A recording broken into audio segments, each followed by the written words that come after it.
Ito naman po mga bossing ko ang aking ituturo sa inyo na isa sa mga pamamaraan naman ng mga pagsusunog mga bossing sa pamamagitan ng sinulat natin sa isang malinis na papel.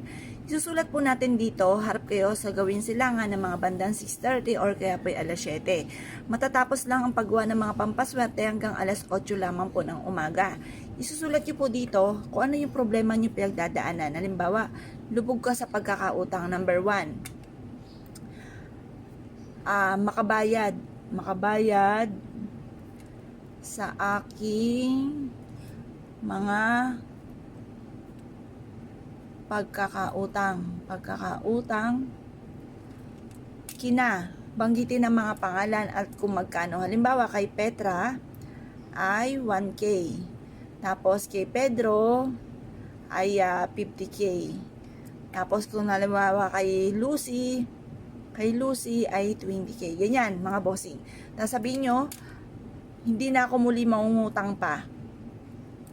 Hindi na ako muli mangungutang pa. Ayan. Pagtapos nyo po mag-wish mga bossing ko, basta lahat ng gusto nyo i-wish nyo po dito, lalo na yung mga pagsubok nyong pinagdadaanan na gusto nyo matapos na. Ngayon pa mga bossing, kumuha po kayo ng lighter. Ngayon, ito po ay sisindihan po natin mga bossing.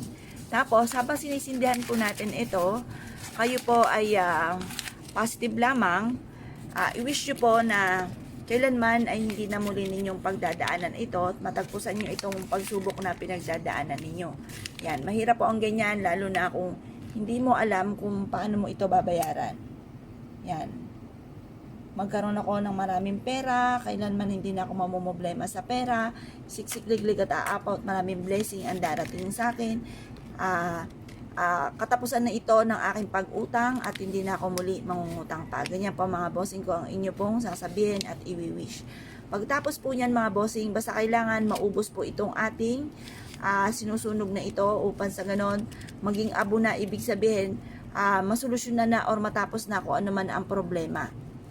Positive lamang, makakamtan nyo lahat ang inyo po mga pinapangarap. Simula na ito ng tagumpay nyo, matatapos na kung ano man ang mga problema pinagdadaanan.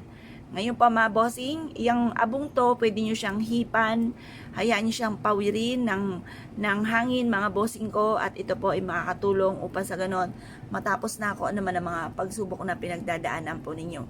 Kung naniniwala ka at nais nyo po itong gawin, i-mindset nyo na nagpapasalamat kayo at matatapos na ang problema ninyo, makakabayad na kayo sa mga pagkakautang, kailanman hindi